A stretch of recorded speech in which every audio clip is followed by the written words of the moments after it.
it's like anything in a relationship. You just accommodate and adapt to their needs, and equally you allow each partner to do the practices that serve them, and without holding judgment and regard and being frustrated. Hello and welcome to Separate Bathrooms. My name's Daddo. I'm Daddo. We would like to acknowledge the Gadigal people of the Eora Nation, the traditional custodians of this land on which we are recording today. How are you sleeping? It's the question of every day. How did you sleep last night? Right. I mean, if we had $1 for every time, I think you ask me that more than I ask you that, because you're a better sleeper. But It's usually the first question I ask you I know. in the morning. How did you sleep? And I often say to you, please don't ask me that anymore, because it's the same answer every day, which is crap, crap, crap, and crap. Some say the key to a great day begins the night before with a good night's sleep. I would agree with that. I would concur.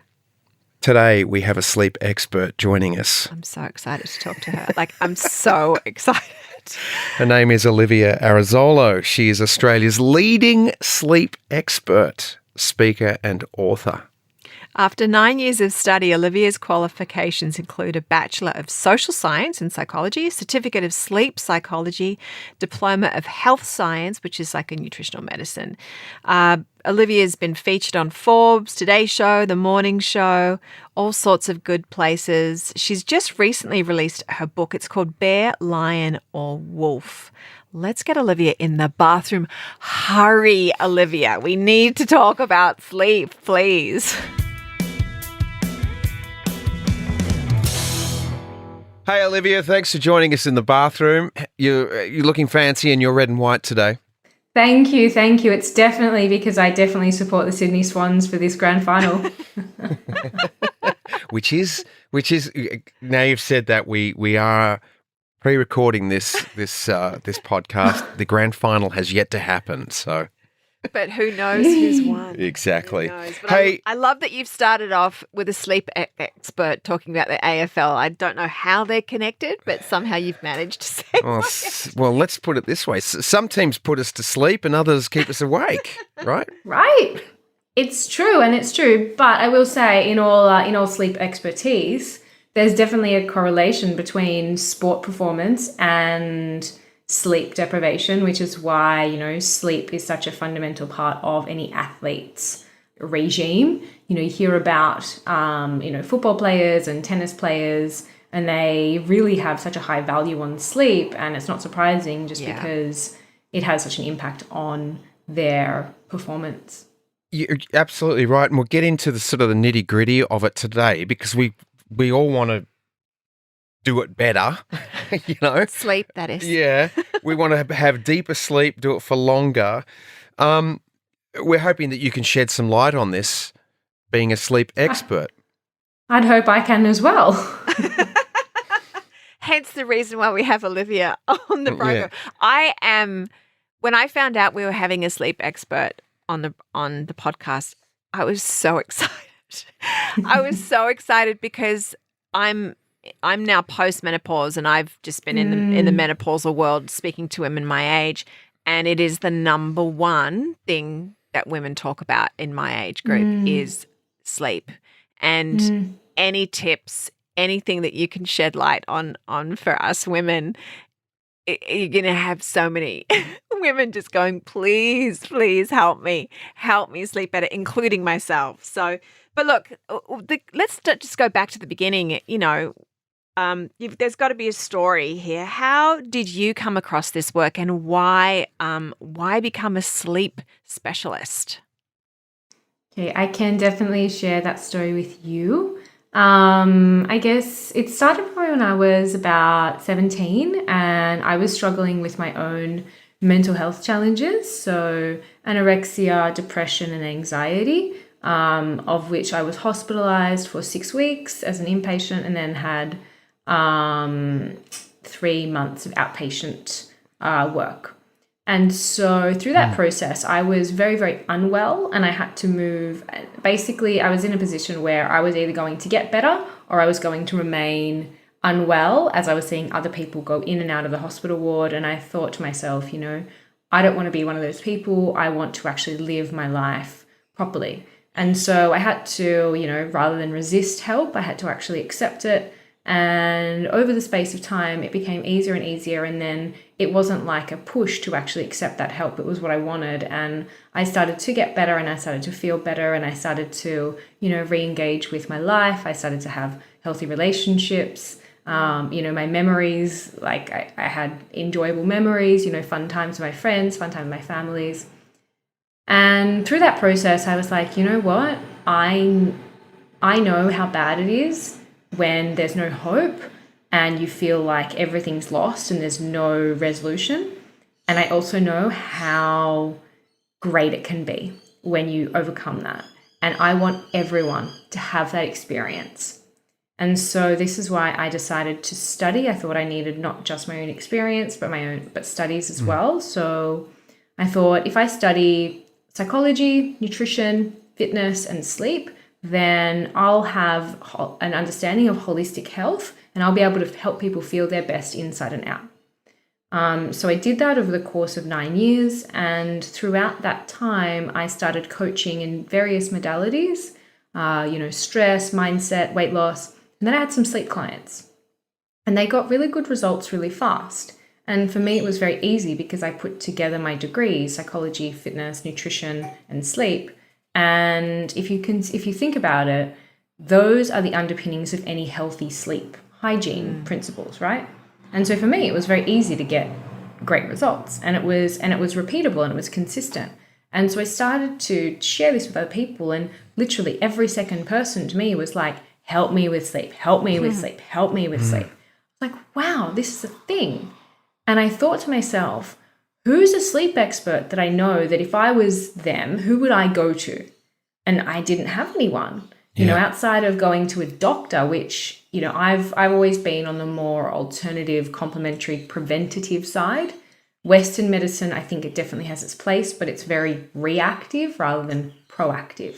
And so I thought, if I was an individual with a sleep problem and I didn't want to go to a Western doctor, who would I go and see? Who would I talk to? And I didn't know anyone. And I thought, well, no wonder everyone's coming to me. There's nobody who's doing it properly. And so I thought I need to specialize my work in this area because there's a massive need for it.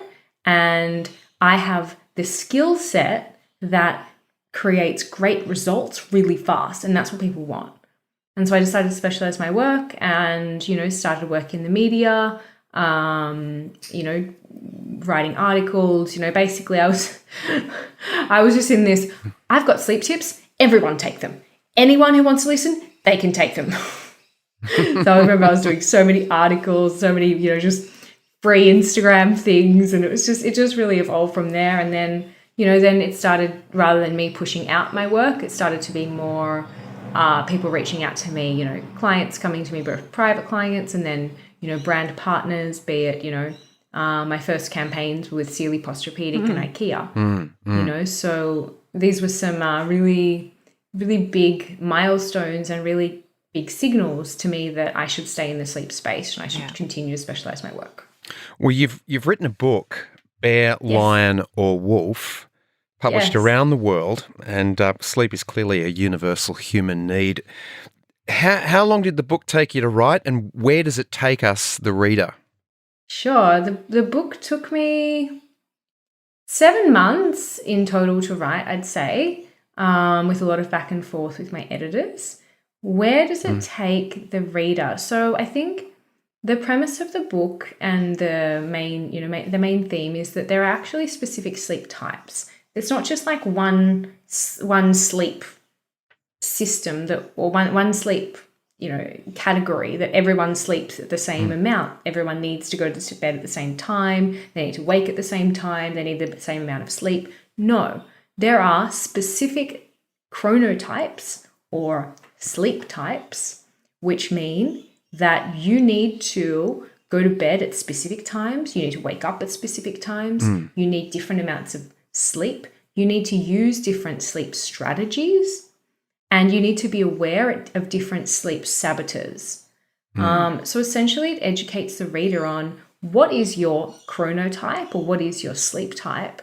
And what are the specific pieces of advice that you need to follow to get your ultimate night's sleep? So interesting. Yeah, we Cam and I both did your quiz to find out what sleep types we are. So we're both different ones. So I'm a bear. Yes. Cam's a And lion. I'm a lion. Yeah. And Fantastic. it completely and it was actually quite a short quiz. I was like, how is this going to work? It was nailed it. Like it completely nailed what you said about the bear, that it says, if you're a bear, that others can depend on you day or night, whatever the request. Known as hardworking team player, you love to be in a group and find yourself most motivated when you're part of a team. I need to go to bed neither early nor late. Highest 8.5 to 9 hours at least. Yes. If not, a grumpy bear will rise 100%. And you often feel you don't get enough sleep. And are exhausted through the day. Yes. What's the lion for you, honey? Well, yeah, early to rise is the lion. Love my morning routine. Oh, so is if I that don't get part my of the lion? Okay, that's you. Olivia, if I don't get my morning routine, I'm kind of lost You're for the grumpy. day. Yeah. So, and that usually means starting at a gym or at the beach, or what did you write? Yoga, and tackle the big challenges early. Get those out of the way. We call that eat the frog. Yes. Have you ever heard it? Yeah, right? Yeah. Eat the frog early. Late arvo, absolutely mentally sapped. Yes, with mine. that's you. and I'm always, and that's when I'm looking for recharge time, which is usually comes by, which you would disagree with, I think, is a glass of red wine at night time. But I do my radio show at night, so it's usually after that. Early-ish to bed, getting ready for the day before. What about the wolf? Yeah, what's the wolf do? The wolf is the night owl of us. You know those people that in the morning, don't talk to them. During the day, they're okay. But all of a sudden in the evening, they are the most energized, alert people that you will ever meet. And at that time, they're so vivacious. They're so creative. They're so chatty. They're so innovative. Now, wolves are, our night owls, and they're really a bit outside. They think outside of the box, and they're very unique individual people, really creative, really intelligent, and definitely, like unique characters. Personality-wise, they're creative and they seek adventure, they seek newness, they seek fun. And then in terms of their energy patterns, they're most energized in the evening, the least energized in the morning, and then afternoons are so-so.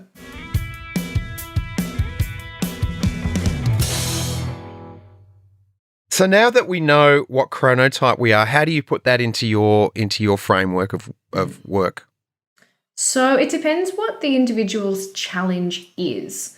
I think it helps me understand more about their sleep needs and their sleep patterns, and even just on a very straight up basic level, I can say, okay, for example, you're a bear, so you need more sleep than other people. So if you do wake up after, say, for example, 7 hours and you're still exhausted, and you're laying next to somebody who after the same 7 hours is not exhausted, I need you to understand that that's not a fault of you. That's not a fault of there's something wrong with you. This is just your biology. Bears need more sleep. And so it helps. She's looking pointedly at me. I've been telling him this for years. Thank you. I told you. Olivia, for confirming. Correct. That's so funny. So I think, that definitely helps me advise around sleep length, which is a question that everyone always asks. And it also helps me recommend around sleep timing. Now, this one's really important because I think there's a lot of, common belief that everyone should go to bed at 10 o'clock. That's ideal. But actually, that's only ideal for lions. If you're a bear, and especially if you're a wolf, you should not go to bed at 10 o'clock because in terms of your circadian rhythm, you don't produce enough melatonin like lions do, to be reasonably tired and to fall asleep with ease around 10 o'clock. Right. And so what's going to happen is you're going to go to bed and be really, really restless and and potentially become anxious. And then it's going to take you even longer to fall asleep than if you went to bed half an hour or an hour later. And so when should bears go to bed? What time should Alison be going to bed then? 10:30. It's not a hell of a lot later, but it is a little bit later. Yeah, it makes a difference because you like to go to bed around 9:30. Well, if I haven't done my radio, I do. Yeah. So that makes sense. That completely lines up. Right? It lions up. But I think the third reason I think it's really important to know is in terms of wake time. Now, lions get up at 6 o'clock and win the day, smash out all of the things. This is completely okay and completely recommended because your melatonin levels at this time are very low. Bears, on the other hand, I would not recommend that they try and get up at 6 a.m. and, smash out, a 45-minute F45 routine or, heavy weights workout or a massive run. The reason being it's your melatonin levels are slightly higher at this time. And what it's going to do is it's going to exhaust the body in a way that's not advantageous to your sleep or energy needs. And the one that it's most important for in terms of having a later wake time is wolves. Now they need to get up no earlier than 7 o'clock because what happens is their melatonin levels are considerably higher in that, that 6, 7, 8 a.m. period. If they get up earlier, they are going to be even more tired and even more physically and mentally exhausted. Now, I feel like that's so important to communicate because there's so much in in Dr. Google that says, get up at 5 a.m. and that's the best thing for you, you'll be a superstar, you'll be successful, you'll be a millionaire. Like, it's like there's this culture where getting up at 5 and 6 a.m. is really championed, which is great if you're a lion. But if you're a wolf, you're probably going to be sitting there, you're feeling so exhausted. All your friends are running around, like they've got so much energy and you're just sitting there thinking, what's wrong with me? There's nothing wrong with you. It's just your biology. It's just not programmed to be alert at that time. Are there hybrid versions? Yes. You definitely can have, part lion, part bear, part lion, part wolf. The thing is that, at any one given time, there's only 80% of our characteristics because there are brackets within that, brackets. And I think it's really important to also say that because otherwise you can read your profile and maybe you read, your friends or your partners and they've got a different one. You're saying, oh, but, like Cam, for example, you might say, well, I'm a team player too, Yeah. Yeah. Did you ever consider making sloth as one of your animals as well? I feel like underneath it we're all part bear, sloths. part sloth. That's right. By I was default. like, when you were saying that, like, yeah, that's right. I was like, I could be a sloth as well as a bear. Well, we pass through moments of things like that. It's like I was thinking in terms of like a lunar cycle. You're in a full moon or you're in a new moon, that you go through different versions of being a lion. Like there's sometimes I do feel like a bear and I don't actually want to get up before 8 o'clock in the morning. But there are other times where it's like zing, it's 6 and I'm ready to go. Yeah. Which is, and so, do you sort of move? It's a game of creeping through these phases. You definitely do, share, you have times where you might exhibit another chronotype, but overall we always have our primary chronotype. So Cam, for example, you might say, sometimes I like to sleep in, until 7 or 8 o'clock, but typically what's characteristic of you is that, yes, getting up quite early and being alert and energized and, putting your most challenging tasks first, that's more typical of you. Yeah. So, look, I mean, we live in a world where I'm sure you are not going to be out of a job for a long time because sleep deprivation is something that's all I hear about. Actually, maybe it's just because I'm in the world of menopause, but sleep deprivation has become such a big thing, and also sleep health. Like, how do we get our sleep? Because we know how we feel when we haven't had a good night's sleep, and especially if it's consecutive nights, how awful we feel. I know, the biggest thing that we always hear about is screens, how much screens are interrupting our sleep, which, of course, screens are now in our bedrooms. We never used to take phones into our beds when we were younger or 50 years ago. Is this something across the board, whether you're a lion, a sloth, a bear, or a wolf, that screens are absolutely have to be out of the bedroom? Or can a wolf actually be on their screen? Screens across the board are extremely detrimental to our sleep health. Yeah. And in terms of, differences in chronotype, I recommend that wolves and bears, because they typically are more alert in the evening because they have less melatonin so early. What they actually need to do is, in order to get to bed, say at 10:30, or if you're a wolf at 11 o'clock, you need to block out screens for 2.5 hours and 3 hours respectively, compared to a lion who only needs 2 hours.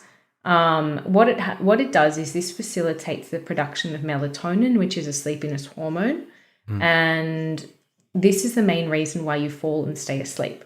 Now, I know a lot of bears are going to be listening to this and saying, I'm not tired at 10 o'clock to go to bed at 10:30. That's just not me.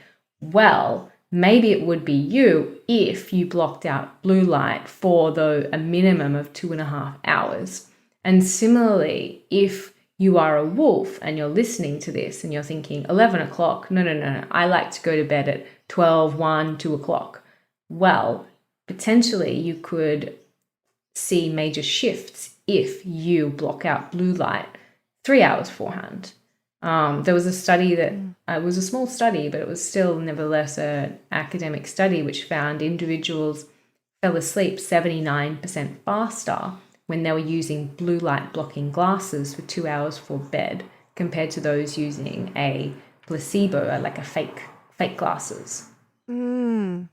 So they do actually work, those glasses, because I never knew if it was a gimmick or if they actually did something. But do you recommend them? I highly recommend them, to the point that if I was to say, if there's one thing that's going to help you sleep better, it would be to use blue light glasses. Even on the TV, not just your phone. Like, No. say if you're watching telly, do the blue light glasses as well. Correct. Yes, because the thing is that I guess the only other way to get around that would be to have no screens in the 2 to 3 hours for bed, but also no ceiling lights and no, lighting. And so neither of those things are reasonable or manageable long term. And so I'm not going to present a solution which doesn't have longevity to it. It doesn't make sense. People are going to be on their phones late at night. I have accepted that. It is a ubiquitous, experience. We all know that we shouldn't, but we all are. So rather than fight against it, let's just manage it more effectively. Yeah, exactly. What about electromagnetic fields? Like, I don't want to get too personal here, Olivia. Your bedroom? Do you have, I'm sure you don't have a TV in there. What do you have in your bedroom as far as electric things, appliances and stuff like that? Do they make a difference as to how you will sleep? So you asked me if I have a TV. I do not have a TV. I have zero interest in TV. My grandma gave me a TV. I gave it back to her. I don't have Wi-Fi, but that's just more because I travel a lot and I just always use my phone's hotspot. So the only electrical thing I have in my room is my phone. However, I do toy with charging it in another room from time to time versus charging it in my bedroom. As well as, I mentioned I've been traveling for the past few months. At times, there's been times where my phone has been next to my bed, and there's been other times where my phone has been on the other side of the room. What I have noticed consistently, which is reflective of the scientific studies, is that you sleep worse when your phone is right next to your bed. You sleep slightly better when your phone is on the other side of the room, and you sleep a lot better when your phone is in another room. That's what I thought. Yeah. And it's interesting because even when there was one study that found even when the phone was switched off, but it was still next to you, you slept worse than if it was in another room.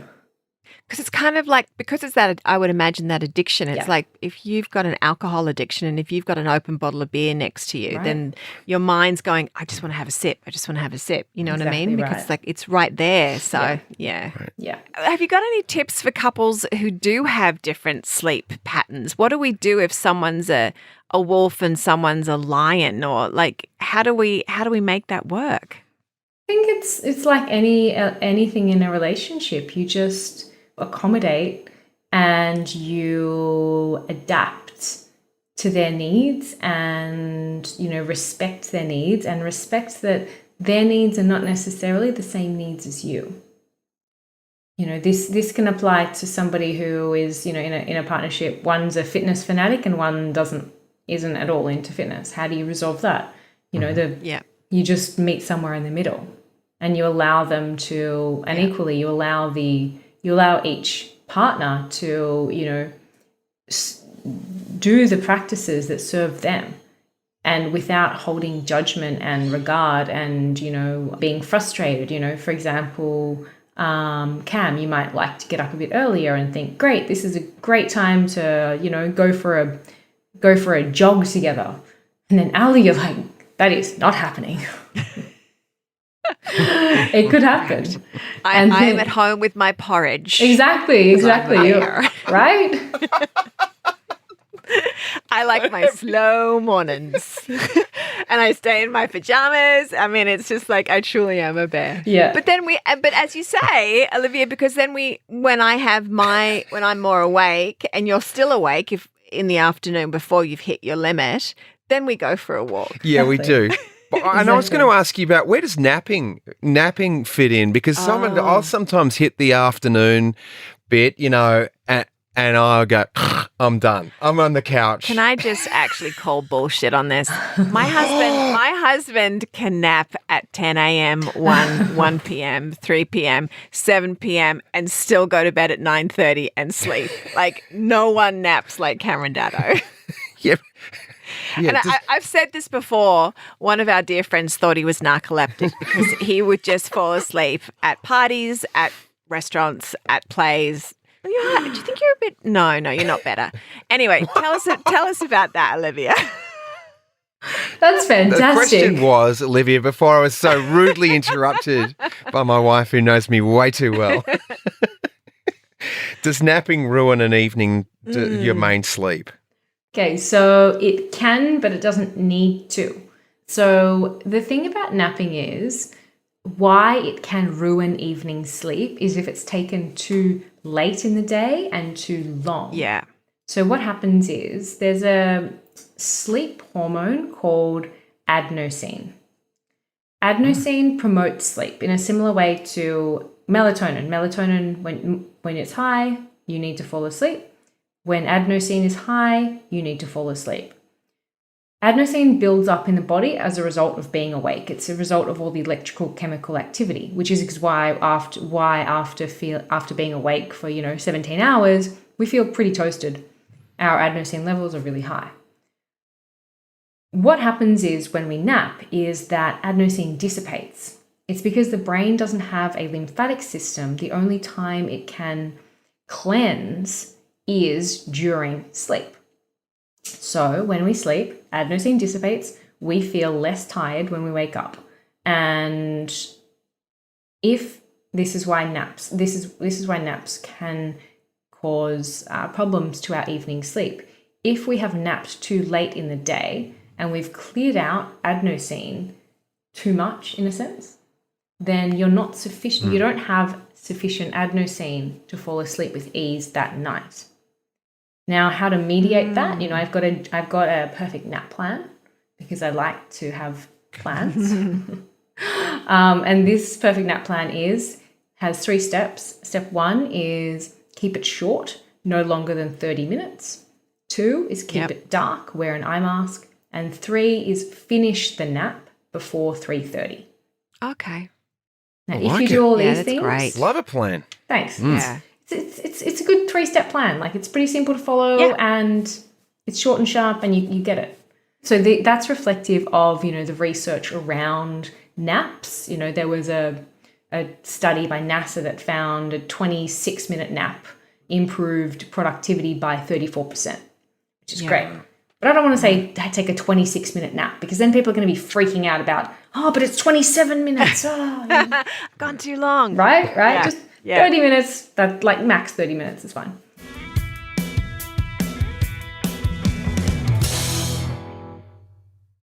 Who suffers more from sleep deprivation, men or women? So it depends on their life stage, but I believe it is women that sleep slightly worse.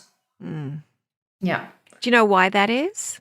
So I think it's because of the significant life. Like if you look at it on a life spectrum, so women overall have greater challenges to their sleep, pregnancy, breastfeeding, menopause, and also menstruation. All of these things compromise sleep quality, especially pregnancy and breastfeeding. And so over the course, factor in those elements, and overall women sleep worse. Yeah. Yeah. Just as I suspect. No shit. Yeah. So as a sleep expert, what are your biggest obstacles in counselling people? I reckon my biggest obstacle is that people don't know I exist. Ah. Well, we're fixing that today. Thank you. No, but I honestly like we were saying earlier, so Ali, you mentioned, every menopausal woman has sleep problems, right? Yep. So Absolutely. why aren't they getting help for it? Mm-hmm. Like there are people like myself who can help. And it's not and I'm not just going to prescribe, this pill and this pill like a Western doctor would. But the thing is that people don't know that experts like myself exist, and B, they don't realize that it's a problem that can be solved. It's very accepted that, I'm getting older, so I guess I'm sleep deprived. Or, I'm going through menopause, so I'm going to sleep badly. Or, I'm stressed, so I'm going to sleep badly. Like, the biggest obstacle is that people accept being fatigued as normal and okay. They don't realize that, like any problem, there is a solution. You wouldn't just, if you were struggling with your weight, say if you just keep on putting on weight, getting overweight, you can't, you're getting all these illnesses, with your weight. You wouldn't just say, I'm just, it's just age, or, I'm just getting more weight. You'd say, okay, cool, I'm going to go and see a nutritionist or a personal trainer, Yeah. It's very much that I'm sure that they're not saying I'm sleep deprived, what's the solution? They just say I'm exhausted, I'm tired. End of statement. It's not I'm exhausted, I'm tired, what can I do? It's just I'm exhausted and I'm tired because I'm menopausal, so that's the reality that I have to accept and there's nothing I can do about it. But the thing is that sleep is like any area of health. You can work on it. You can have support. You can have coaches. You can have, guidance around how to improve it. Sleep is like anything. It's an area of health. It's a skill. You can be as proactive in improving your sleep as you can be proactive in improving your language skills or improving, your new job at work, or improving your fitness.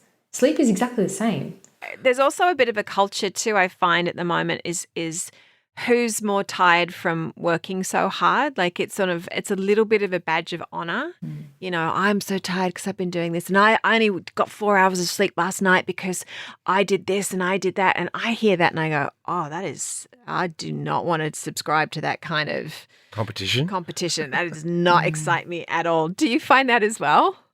Definitely. I feel like in corporate culture, that is such a, such a. It's like a badge of honor. Exactly. Yeah. It's a badge of honor. It's championed. Pulled an all-nighter, all that stuff, yeah. I do believe, though, that wellness overall and, sleep health has become more like there is, in the past, say, five years, there has been a surgence of people who do value wellness more, but there's still an underlying culture that if you are not getting enough sleep because you are too busy, you are therefore successful.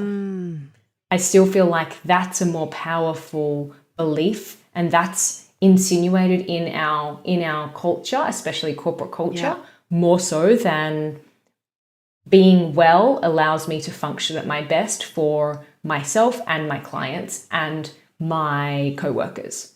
That's the belief that's coming through, but I don't think that's as powerful as the former belief, which is that if I'm not sleeping enough and I'm, oh God, I was in the office until, 2 a.m. and I'm back here at 6 a.m. That's like, oh, that's great. I still feel like people resonate with that more. Your book is Bear, Lion or Wolf. You talked about that word. You used the word I was going to ask you in a question before, acceptance, and people do accept that they go, oh, I'm just not sleeping well. I'll accept that, or I'm just whatever condition I'm in. If someone accepts that they're a lion, a wolf, or a bear, and that's what you're saying here. If I accept that that's my parameter, that's how I go about, that's how my life works best. I accept it and I live that way, that their life condition will be higher? For sure. I think like there's a lot of frustration around people who are trying to be something that they're not. Especially bears and wolves who are trying to get up at 6 o'clock and they just really are struggling. Like I think there's a lot of then they feel guilty, they feel ashamed, they feel like there's something wrong with them. They feel like a failure. And, that then those emotions create really a negative pattern for them. They start the day feeling bad about themselves, and then they feel more stressed out. And then, it's that whole, they've primed their mind to find problems with themselves because they've started the day thinking, I'm a failure. And so then throughout the day, they're just looking for more pieces of evidence that say I'm a failure and, I can't get enough sleep because I can't go to bed at 10 and wake up at 6. Therefore, there's something wrong with me. And, oh, God, look, I need another coffee for the afternoon. And look, I need another nap. And there's always reinforcements that support that underlying belief that, oh, there's something really wrong with me because I wasn't able to, like my partner, get up at 6 and go for, a big run. And go, win the day. And so I feel like if you're more accepting and more aware of your biological rhythms, then rather than trying to fight against it and justifying what doesn't actually marry up for you, you can accept and work within your parameters and, self-acceptance and accepting, our strengths and our weaknesses. That is always going to be the way that we progress long term in a holistic way, not just for our sleep health, but also our mental health and our physical health. Yeah. It's all connected, and it's all really connected. And I feel like a lot of people are, they might not be struggling with sleep, but they might be struggling with like mental health. But to know that, there's both positive things, both on that sort of broader spectrum, but even just on a physiological level, when you're not sleeping enough, there are a range of catastrophic effects of, be it there's lack of growth hormone, our key hormone to catalyze cellular repair and collagen. Both there's that, and then mentally, we have an increase in cortisol of 37% after just one night of insufficient sleep. So, that really compromises our ability to think straight, to feel relaxed, to feel calm, to concentrate. So both on a, cultural level and, self-identity level and also physiological level, when we accept the way that we are and work in alignment with that rather than fighting against it, it has huge carryover effects for our well-being. Yeah. It made a lot of sense. Yeah. No, that makes perfect sense. Doesn't it? I mean, the you. pressure of sleep and how much we need and how long that can be such a life changing event when you're lack of sleep, because it can add weight onto you as well, right? If you're not sleeping well, we gain weight. Yeah, that cognitive issues that we go through. And I'm only speaking about from the menopausal world. I know that's the as you were saying, the cortisol, and it upsets your hormones. I mean, there's so much to sleep. And when everyone asks me, so what's the first thing I do for these crazy menopausal symptoms? I'm like, find out how to get sleep. Like, it's the number one thing. Figure out how you, and if it's seeing you, it's reading your book. Yeah. If you're not sleeping, everything is so much harder to work with and heal, because you don't have the wherewithal and everything that you need from lack of sleep. So that's like the number one thing. I go, figure out how you can get more sleep. It's like a primary human need, isn't it? It's like food, water, sleep. If you got those three things, you're probably going to function pretty well. Definitely. Yeah, it's, think about it. It must be pretty important if biologically, we allocated a third of our waking life to sleep. Yeah. But also think about it that it's not an evolutionary advantage to need sleep, because we're at danger. Like, think about thousands of years ago when we were, in caves and whatnot. If we're asleep, we can't protect ourselves. We can't fight off bears. We can't protect our families, our tribes. And so the fact that despite it being an evolutionary disadvantage, it's still something that has been hardwired into our biological needs must mean it's pretty important. And I think this, not only from your own experiences, but think about, the experience of daylight savings.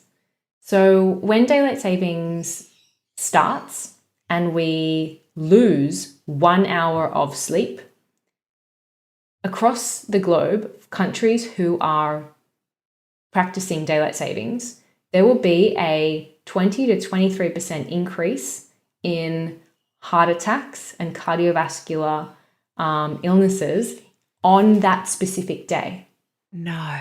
23%. And it happens year after year after year.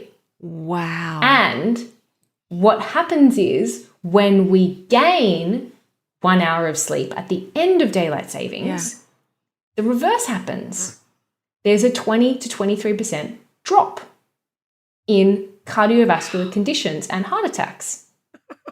That's so if that doesn't tell you the importance of sleep for just 1 hour. I recently did a 100-kilometre walk for Oxfam, and we walked from 9 a.m. until 5:30 a.m. the following morning to get our first 62 kilometres done, right? Now, we had 1.5 hours sleep in a van, and the restorative effect of that 1.5 hours was so significant in my body and my emotional state that I was able to walk another, 12 hours to complete the 100 kilometres. But it was just made me really think before how much repair is done even in 1.5 hours of sleep in that way. I mean, we're all toast, but it still was incredible at how important that sleep was. Even though it was, like I said, it was a 90-minute nap, really, but it was very deep. Yeah. Definitely. Incredible. I'm wondering, 90 minutes is the length of a sleep cycle. So in terms of naps, if you are, for example, like a shift worker and you're coming off your last night of shifts and you need to have sufficient sleep, but not too much that, it's going to impair your sleep that night, I actually recommend a 90-minute nap. And so similarly, if you are like a new parent, for example, and you've had, 1 hour of sleep because your baby's been waking you up all night, I would say, okay, cool. During the day, if you can, find time for a 90-minute nap. Now, I'm wondering if you had the awareness that 90 minutes was a complete sleep cycle And it actually allows your body to move from light sleep into that slow wave sleep, which is actually where that cellular repair occurs. So, human growth hormone, our key catalyst for cellular repair, that's only produced in slow wave sleep. And so this is why you wake up after that deep sleep and you feel a lot more rejuvenated, because you've had that slow wave process. I'm wondering if you knew that 90 minutes was actually an ideal time to sleep. Wonder no more. No. There was no consciousness to that. Olivia, this has been incredibly insightful. Thank you so much for being with us. I was just going to say, Elle really does has struggled with sleep, partly because I snore. So we've got to sometimes do the separate bedroom as opposed to bathroom thing. Are there three things, say for Elle, that she can do to assist her with a better night's sleep? As in terms of your snoring, or in terms of her menopause? That's it. Yeah, the snoring, we can take care of that. I'll remove myself. Give me the framework. Where are you going with this, honey? Let's see where he takes. But for you, for me, I'm out of the picture. I'll go sleep in another room. But for you, for Elle, with knowing now that she's a bear and that she's through menopause, but she still struggles with staying asleep. Yeah, it's the head. It's the constant. I wake up after a couple of hours, and I've already got songs already playing in my head. I'm already thinking about the day. I'm thinking about yesterday. I'm thinking there's literally 10 thoughts that's happening. It's like I've woken up into it. I haven't sort of woken up and started thinking. My brain's already in that mode, because I can fall asleep really easily, and I don't have my phone in the bedroom. Okay, so Ali, if I wanted to give you 3 pieces of advice that are going to help you sleep better and particularly wake up less, then my 3 tips for you would be: 1, know your chronotype, which is something you've already done by filling out my quiz on my website. 2, use blue light blocking glasses for you 2.5 hours at a minimum before bed. Yep. Now, I've got the ones that I recommend in my sleep shop on my website, and they're 100% blue light blocking. Do not get any others, because I don't know the quality, and therefore you might not have as great a success with those ones as you would with the ones I recommend. 3, your management plan for when you wake up in the night. If you wake up and you are in bed longer than 20 minutes, unable to fall back to sleep, get up. Put your blue light glasses on, go into the lounge. Read a book, journal, or meditate. Only return to bed when you are just about to fall asleep. Okay. This also applies if you cannot fall asleep initially. Yeah. You do those 3 things? So the worst thing is I can do that. So the tossing and turning and just lying there hoping to fall asleep is the worst thing. Yes, correct. Yeah. And it's actually really, really detrimental to your sleep, your relationship with your bed. On a psychological level, you really need it to be reserved for sleep and sleep only. Right. Yeah.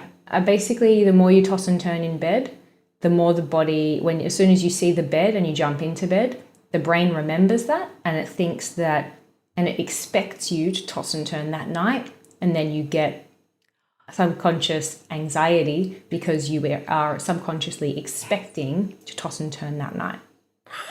Such good. So true. So good. It's so true. It's like a battle zone. Right. I just go, oh God, it's bedtime. Exactly right. And every night I hope for something different, and every night it's not. So it's a battle zone in my mind and the bed. And I love my bed and I love sleeping, but it's just it's been years like that. Okay, Olivia, thank you. I'm gonna message you when I start sleeping 7 to 8 hours straight. And I'll be like, the bear is very happy now. I am very excited for you. Your website is oliviaarezzolo.com.au, and you can /sleep kit on there. We'll put all this in our show info, all our notes, so we'll tell our listener to go and get the blue blocking glasses and all that sort of business from your website. Amazing. Your book is Bear, Lion or Wolf: Cannot wait to dig into it. Olivia Arezzolo, thank you so much for being in the bathroom. It's so helpful. I feel alive and awake. Perfect. It's exactly how I want you to feel. Well, how do you feel now? I actually feel really excited. I feel seen. I feel completely seen because, as we were saying, in the break earlier, that, and she mentioned it too, that I have felt like a bit of a loser that I couldn't get up at 6 a.m. and go running on the beach with you, and just felt like, it just must be really lazy. It must be a lazy thing. But when I'm going off of, waking up 10 times through the night and I'm a bear, I now go, that is who I am. That's just my personality. I was just thinking, funny she didn't have a sheep because, Counting sheep? Yeah. Yeah, I guess. I don't know what the sheep does. Well, the lion or the wolf ate the sheep. Yeah, maybe. Yeah, the acceptance of knowing who you are in this chronotype, I think, is really to go, this is what I am. Because I, like you, feeling any kind of judgment, I often felt like, why am I dying in the afternoon? Why am I just going, Yeah, But this, just allowing yourself to take that time and go, no, this is, you've expended that energy. Yep. Or when she broke it down scientifically in terms of, can't remember the like there's melatonin and it started with A. Yep. I don't have my pencil today, so I didn't write it down. Yeah. But knowing that you've got an abundance of that melatonin or the whatever that one is, I can't remember. That one. I'm going to call it the Arezzolo, which is Olivia's last name. Adaptonoids. I'm thinking all sorts of stuff, and none of them right. But knowing that there is going to be an abundance of that or a lack of that, and that's why you're feeling that way, then you're understanding what that is, and this is why I'm feeling like that. If I take a 90-minute nap or a 20-minute nap before 3:30. Before 3:30, that's a good one. I was listening to that. Yeah, there's a lot of good stuff. Really good. I think there's a lot more good stuff in her book as well. I think I don't know a lot of people that say I sleep really well every night. Do you? Well, I know I fall asleep really well every night. I stay asleep really well every night. You do sleep pretty well. Aside from if I'm sleeping beside you and then you rock me. Yes. It's like, let him rock for the snore. No. I know. We're working that one out. If you have any more questions about this, and I have a feeling some of you might, because sleep is such a big deal and we're understanding more and more about sleep deprivation, you can contact us through Instagram, Daddo. Cameron. I always say Daddo. Yeah. Cameron Daddo or Ali Daddo.